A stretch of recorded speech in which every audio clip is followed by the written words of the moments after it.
现在是北京时间6月8号晚上10点，看到比特币，这个是比特币的4小时图。从4小时图上来看呢，最近这段时间比特币的走势相对来说还是非常清晰的。可能很多朋友光看这个裸 K 的话，他不认为会非常的清晰。但是当我把重要的支撑主流位画出来之后呢，你会觉得原来真的非常的清晰。可以看到这2天呢，比特币是在历史前高附近2次冲击历史前高，第一次是假突破又跌回来，第2次是回调之后再次去测试，也并没有突破站稳，之后是开启了一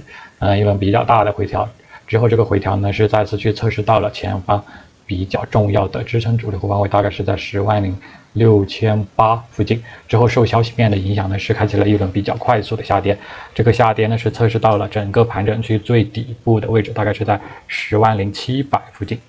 然后目前来说，这边这一块最主要的支撑位是在哪里呢？我们要用到这个成交量的工具，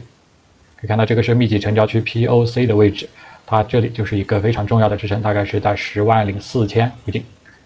然后把这个删掉，好。然后的话，这里呢还有一条非常明显的下跌趋势线。好，这么来看的话，就更加的清晰了。然后这个上面呢是一个非常明显的盘整区，它在这个盘整区真的也是盘整了比较久，下边界10.6800，上边界11万。上边界、下边界都是经过了好几次测试的。这么来看的话，就非常的清晰了。我们来回顾一下这2天我们对于这一段快速下跌以及快速拉升的行情的分析和预判。在6月4号早上9点过的时候，我们当时是在这个盘整区，然后呢，我是在边安馆上公开的告诉大家，这里呢就是一个盘整区，上边界呢是在10.6800的位置，下边界的话，也就是在这个10.3800、10.4000的位置。当时的价格的话是在这个位置，大概是在10.5500的位置。当时呢，我是告诉大家，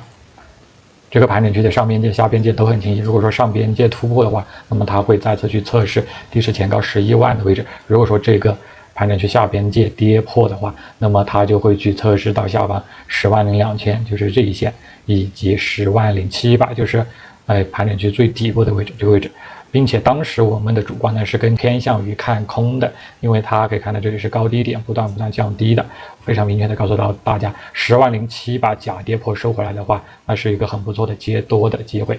在这个位置呢，我们也是顺利的去接了一笔多单，这笔多单的话到现在都是没有平仓的，并且在之前回测10.4000的时候，我们还去加仓了。目前的成本价的话是在10.3000附近。那么我们的预期的话，昨天我们视频当中也是提到，它会往上去测试10.6800这一带的支撑阻力互换位，并且我认为这个阻力位的话，它是没那么容易去突破的。所以说，当后面价格顺利的来到这一线的阻力位，如果说有一个明显的假突破又跌回来，那么这个位置就是一个非常不错的开空的位置，这个是我们的主观意淫。如果说行情非常的不给面子，它并没有先去测试到上方的阻力，而是从这里就直接回落测试下方10.4000的支撑的话，如果说这里也是有一个非常明显的假跌破又收回来的话，那么这个位置也就会是一个非常好的开多的位置。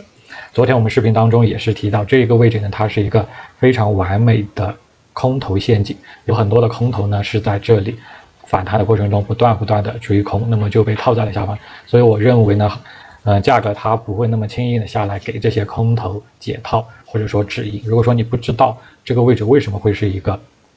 很明显的空头陷阱，那么你可以去看我昨天的视频。目前来说，比特币最重要的视角呢，也就是在下方的这个盘整区，上边界、下边界都很明显。越靠近上边界，我们去做空呢，我们的盈亏比和性价比也就更高；越靠近下边界，我们去做多呢，我们的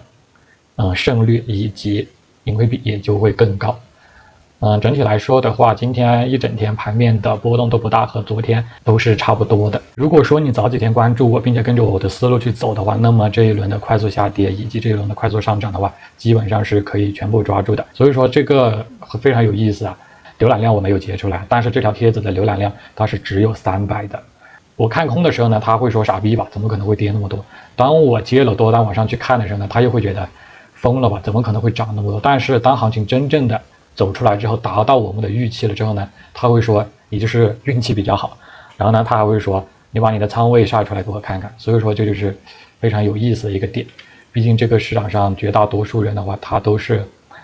不学习不改变，甚至就是说当别人的一些分析和预测到达了目标位之后，他也是不相信的。然后我们来看到这个案例，这个是今天下午我在币安广场区发的一个日内的短线的空单，可以看到这里有一个非常明显的支撑阻力互换位。那第一次测试下跌，第二次测试也是下跌，第三次的话它是突破了之后再次去测试这个位置，然后当价格来到这里的时候，我去发了这条帖子，我说这里如果说收线确认跌破的话，可以考虑进场。那么止盈的话，第一止盈的话是在这个位置回调的0.618、0.661带也是前方，这里有个小级别的支撑阻力互换位，第一止盈在这里，那么盈亏比也是有2倍，接近3倍的。然后第二止盈的话是在这个位置，盘整区域下边界的位置，大概10.4万左右。因为这里是一个非常明显的支撑阻力互换位啊，看到这里再次的往下测试呢，我们是有理由怀疑它这里有可能会进行一个小的回调下跌的。然后可以看到前方这个高点，这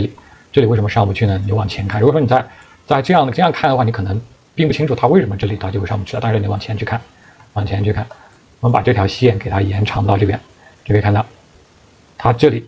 也是市场验证过的一个小级别的一些支撑，但是它并没有上方的大级别的支撑那么的准确。如果说我们在这里进场，那么在快速下跌的时候没有及时去设置保本损的话，那么这笔单子呢可能会有个200-300点的一个止损。那么给大家看这个案例呢，就是想说小级别的